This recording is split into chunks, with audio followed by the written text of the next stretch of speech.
Mercedes announced a fourth partner in their team, a sandbagging company. Daniel Ricciardo looking pretty solid in a McLaren, and Red Bull's on the charge. Stick with us as we talk about F1 2021 testing in this episode of the Oz F1 show.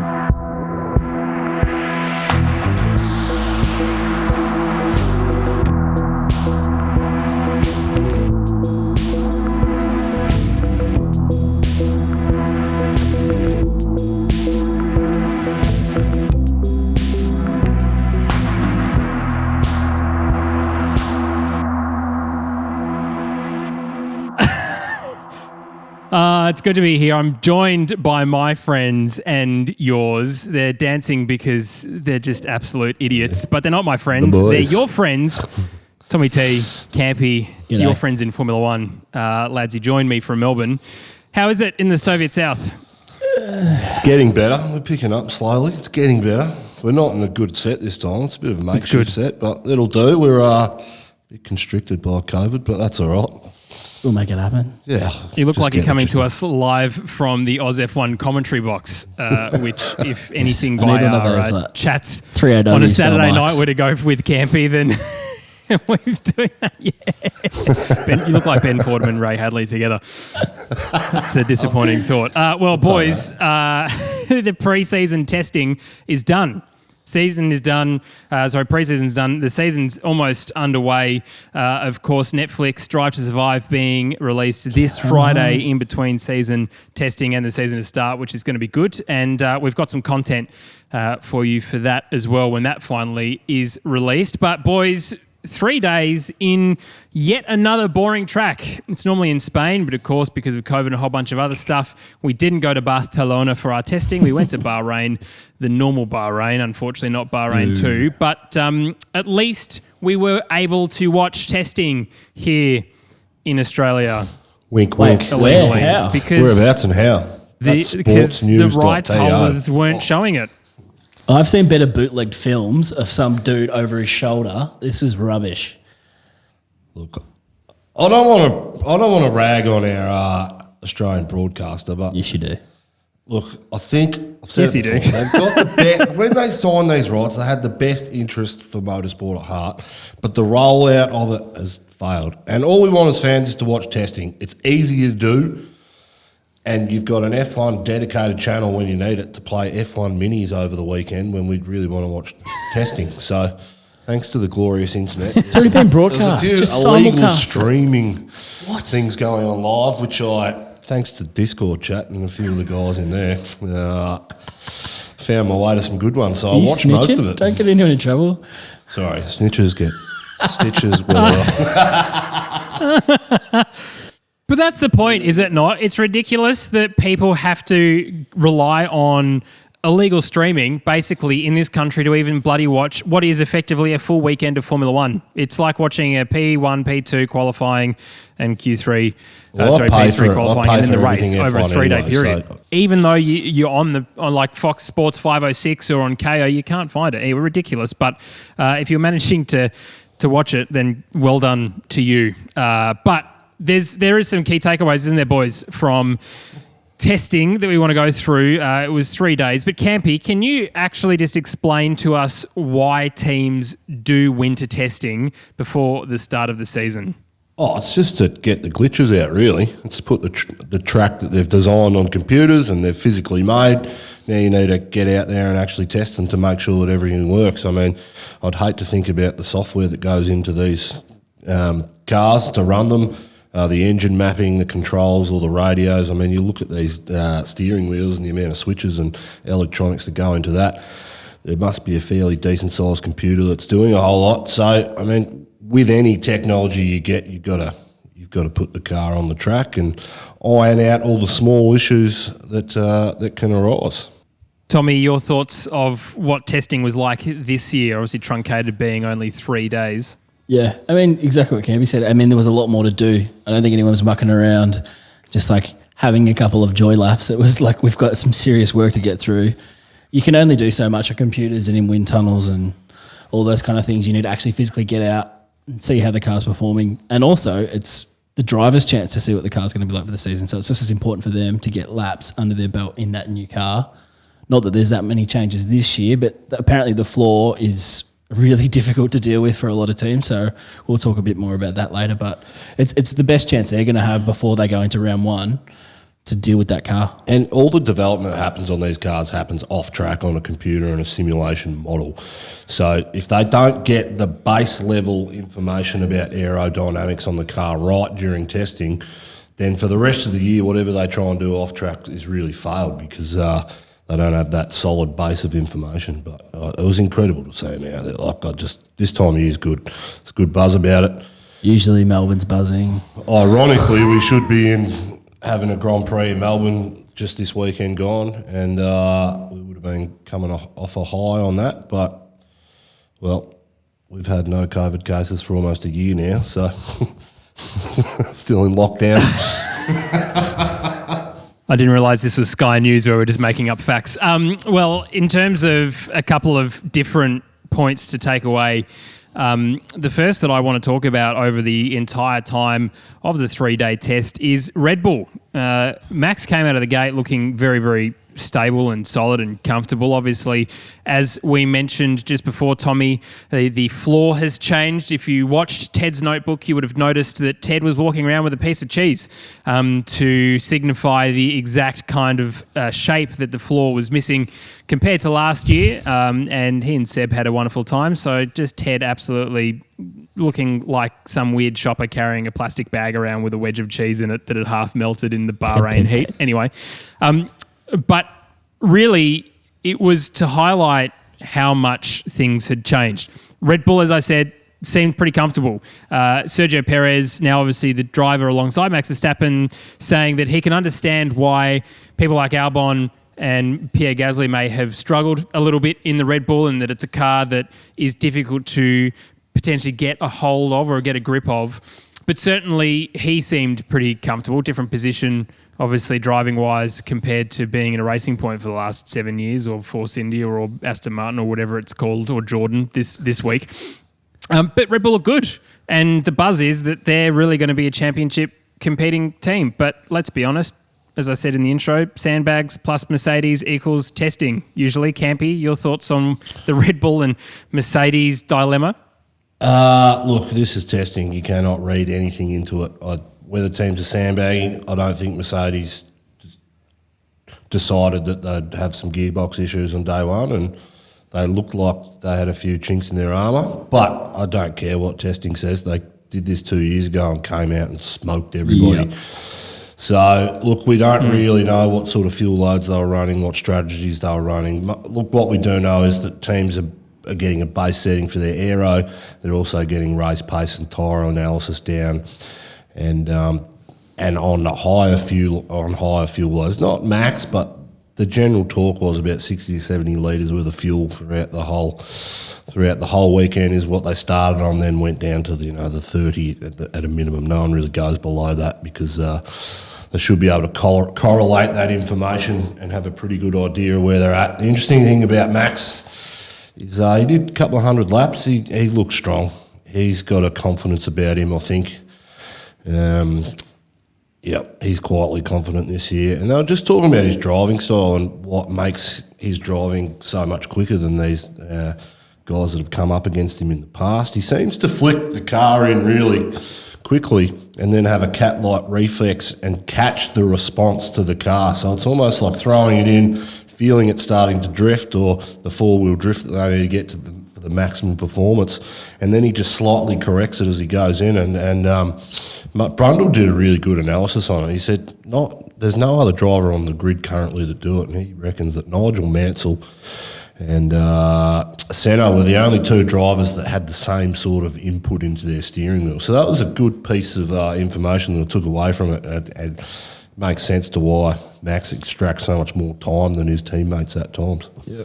I mean, to your point, James, about Sergio saying he can see why others have struggled, I think he's just laying a bit of a softener for his season. So if he does well, he'll look good. If he doesn't do so well, he's got an excuse kind of inbuilt there as well. So, but genuinely, Red Bull did look good. I think they're always going to look good with these changes because of the way their car is set up with a big higher rake and those kind of things. The floor is less impactful in the areas that have had to change for these regulations. So they're always going to have their own ways to deal with it. But I think they look good. And then, to your point about Mercedes, seen this.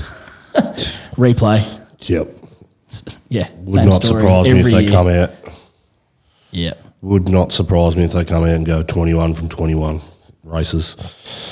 Yeah. They're that good. Hopefully it's Valtteri Bottas. And it was unfair really for him that he basically missed, the most of his first day of testing or a third of testing for the fact of his gearbox issues, throwing error codes and only 6 laps. But as you say, Mercedes are a strong team, and they hid their flaw for ages until it broke cover this time around. And we can go into more detail in that at some other point. I'm sure, Campy, you can do a blog post on why the flaw is so unique. But talking about flaws and things that were hidden from us, what I didn't realise really until now is McLaren.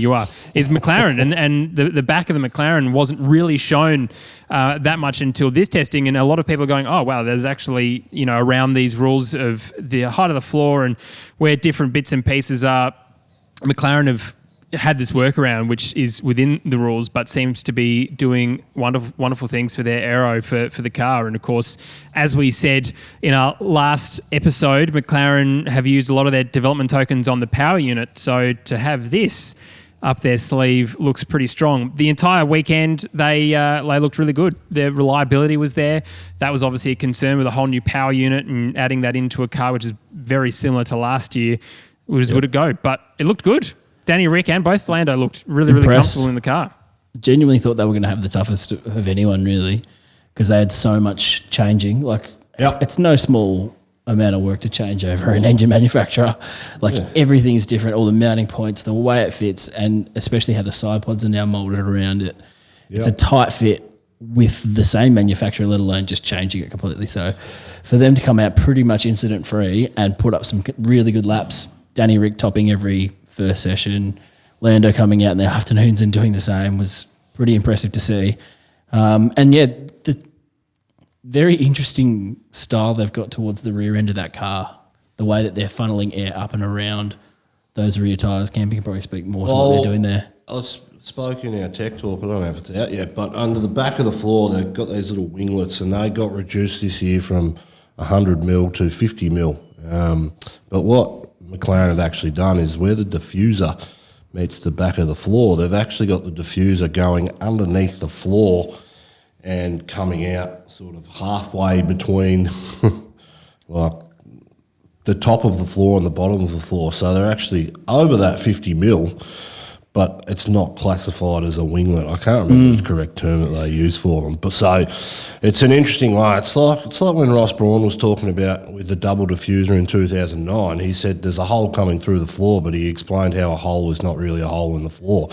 This is the beauty of F1, really. You can get away with interpretation. Over to your lawyers. Interpretation. So, and Mercedes seems, McLaren the only one that picked this up. But in saying that, the thing that was consistent, and we can't read into testing and times and all that, the thing that was consistent throughout, all the commentators have said McLaren looked solid on the track. They looked stable. Planted. The downforce that they were generating through the high speed and the slow speed corners was as good as anybody else on the grid, if not better. So that's the key takeaway. And Danny Rick gave us a nice little message about 10 to 12 this morning, saying hello to all the fans. Which legally we couldn't listen to until afterwards. No, I watched it live because, I found somewhere on the internet. Love that. It doesn't surprise me, does it? Doesn't surprise anybody watching this, Campy, to be completely honest. Look, I want to keep the hype down on McLaren. We need to reassess this after 5 or 6 races, but I'm quietly confident, but I'm not going to talk them up until Danny Rick's 1-2 out of the first 3. Too late. It's too late. I'm fully committed, and obviously our merch is fully committed. Look behind you. All of that is just the same colour as the car. It's ridiculous. Anyway, nice. This is his best opportunity, lads, to get to a world championship, I think, that he's ever had before. Better than even if he was driving this Red Bull RB16B this year. It's great. And it's all up for next year, right? So McLaren have showed us that within some rule changes, they've been able to design this really cool things with the strakes at the bottom of the car, and hopefully that continues going forward. But that's cool. Let's have a look at some new drivers to the season and the return of Fernando Alonso. Let's talk about him first. He broke his jaw in a cycling accident, which was obviously not great news or great timing for him, but he looked pretty fine and really comfortable in that Alpine, which... No, still a solid jawline. Not as solid as DC, but, he's happy to be here to take up the slack from him. But how good does that Alpine look on track? I think that's the best looking livery, and it's almost like the ka-chow flash from Lightning McQueen, because that's like reflective. Yeah, I love how it reflects the sunlight, to be honest. I'm not into it. But what do you think about Fernando, Campy? His return, good. He looked pretty like he hasn't been gone. That's a lot of laps, mate. There's a lot of laps. Didn't miss a beat, really, did he? No. Looked quick when he needed to be quick. Looked solid. Consistency. This guy, he could take 5 years out and come back and do the same thing. He'll eventually drop off. I mean, just naturally he will, but I think he's got another 2 or 3 good years in him. He still looks super fit, mate. Well, I mean, he's done Dakar and he's been doing the endurance championship as well. I mean, the guy's just got that natural ability like a Max Verstappen when he jumps behind a car. He can drive anything. So, yeah, it'll be interesting to see where he's at this year. Whether or not he's in the car that can get him a championship, but he's firmly focused on next year, in my opinion.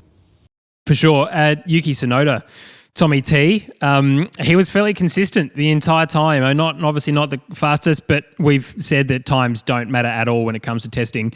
But he actually presented really well to camera, spoke really well, walked us through everything. Love his hat that he's got. Like the whole package for him, in my mind, this is the best looking rookie for the year, at least in the best package over Schumacher, unfortunately, in that Russian flagged car. Something.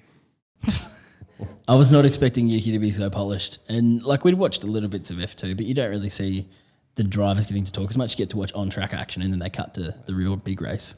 So it was really good. He seems like he's not going to be a character like we expect from Lando or Danny, but he's going to be pretty good. He's going to be interesting. He's got some good radio from memory. Yeah, and he's got some good radio. He does, but also, can I just say, he's already interesting enough on the F1 Instagram page, the photo of the drivers, and someone was, because he's so short, Fernando Alonso was standing in front of him, and basically all you could see was this part of Yuki, and he comments, "Where's me?" So his banter is there. I think he's just gone from... he's done what we want Oscar Piastri to do, right? He's gone 2018 F3 or 2019, 2020 F2, 2021 F1. So the dude has clearly got the talent to progress. So I hope that he does well, to be honest. He's going to be in the better car out of the rookies too. Yeah. He's got the better car, so he's got the chance to prove it. For sure. And zero mistakes. Didn't spin it, didn't lock up. Zero mistakes. When I say zero, didn't make a mistake all weekend, which is rare. Which is rare for a guy that hasn't driven a lot of F1 cars. I mean, you look at Mick Schumacher; he's had the chance to drive F1 cars before. So I'll move on to the next two, Schumacher and Mazepin. They're in a tough spot this year. Oh, that car's going to be a dog. Yeah, they really are. It's already a dog, and it's not going to get improved on the whole year.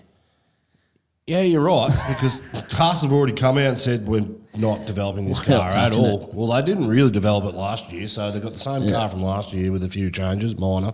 Yeah. And it's going to be a tough year for them, but I think they'll get a couple of years, both of them, to prove themselves in F1. But they weren't, again, the talk wasn't about Mick Schumacher and how well he was driving, because the car's a heaper, and we don't really know.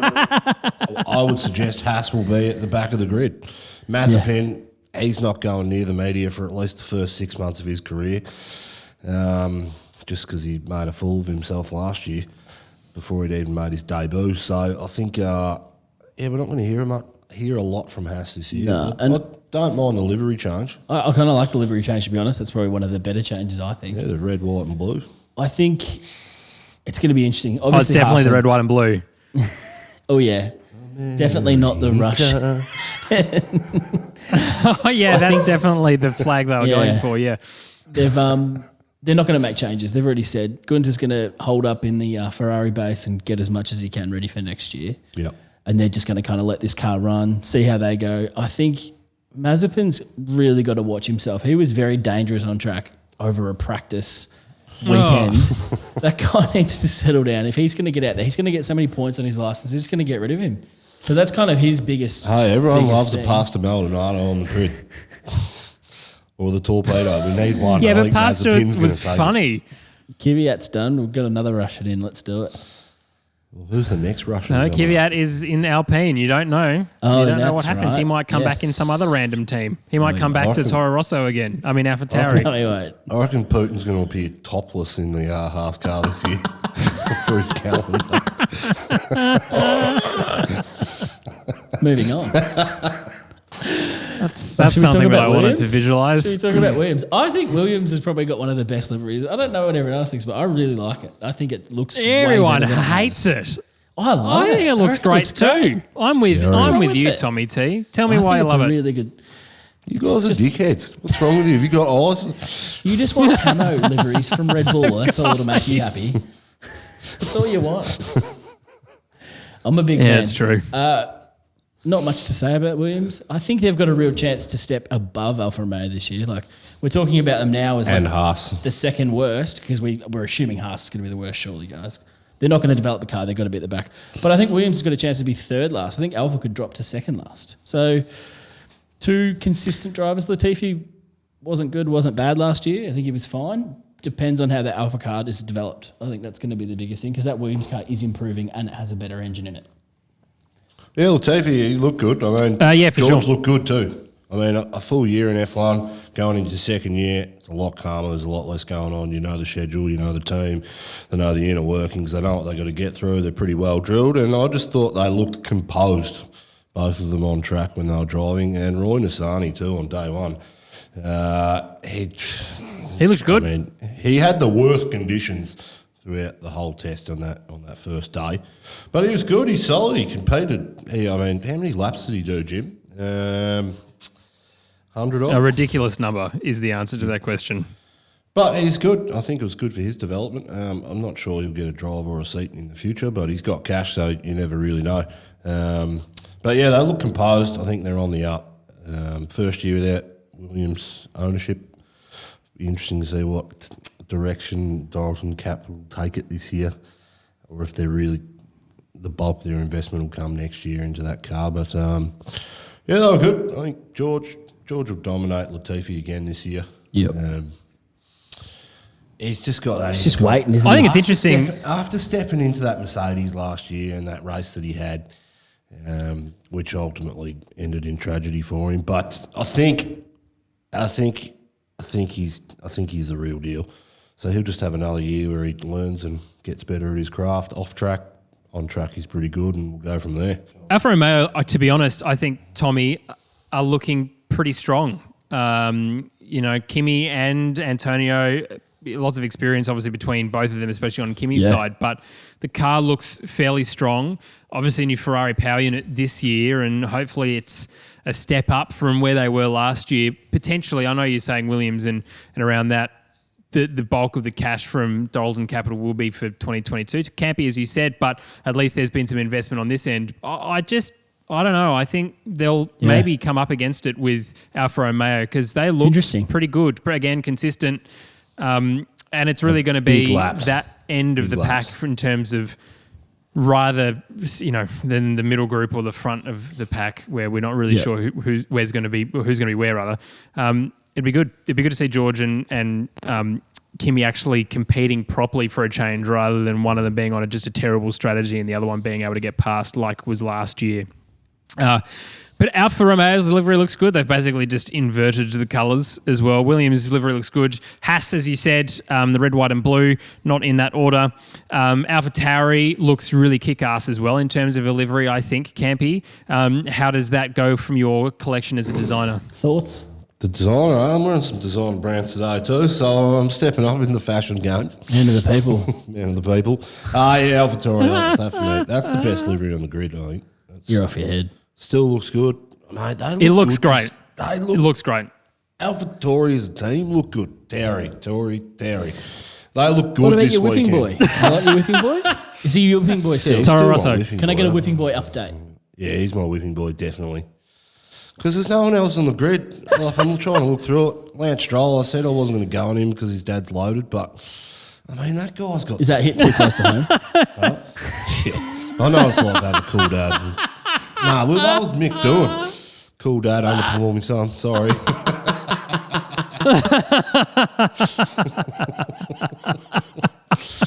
Terrible. Hi, Campy Senior. Thanks for watching. Sorry about your son.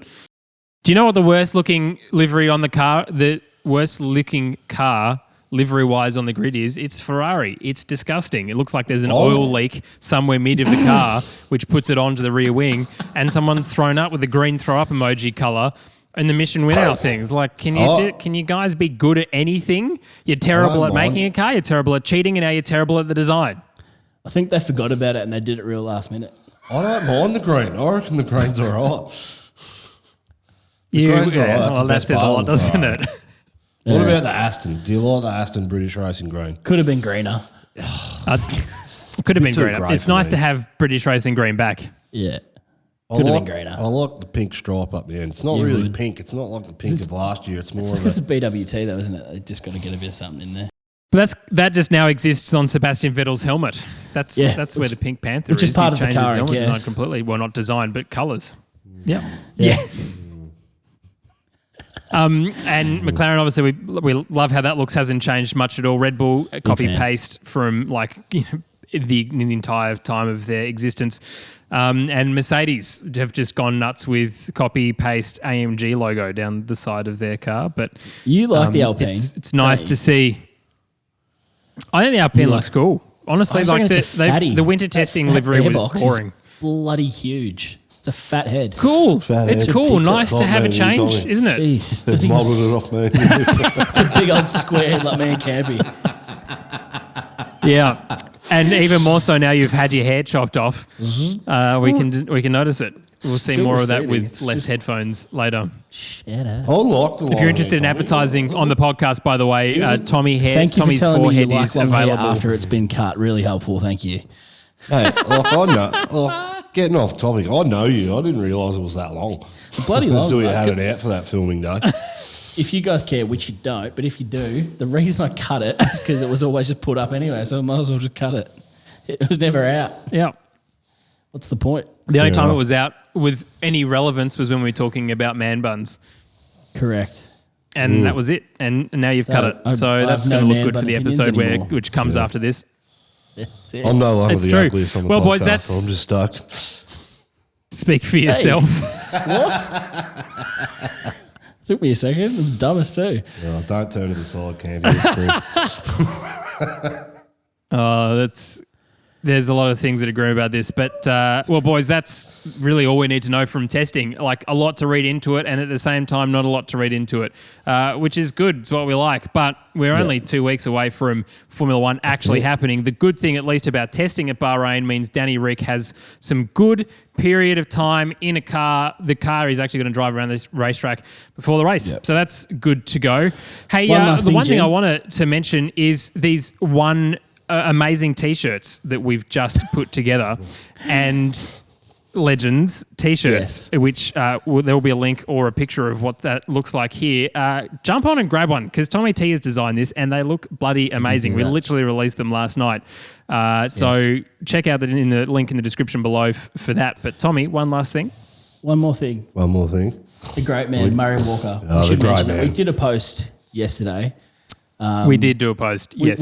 We recorded an episode a bit earlier that hasn't been released yet, and we were talking about the classic '89 Japan race. And we had a whole section about Murray and how great he was.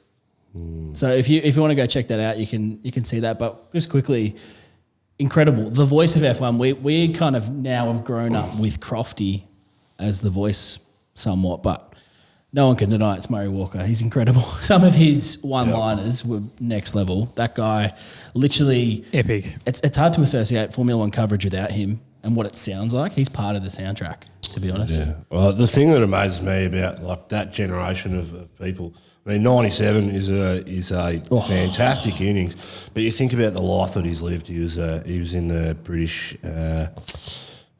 Army, is in the tank division throughout World War II, so he served his country there, and then 20 years after that, 25 years after the World War II, that's when he started his whole new life as commentating for Formula One. And his dad was a world champion motorcyclist as well. So, look, the guy's legacy and incredible story. What he's done for our sport, incredible story, incredible guy.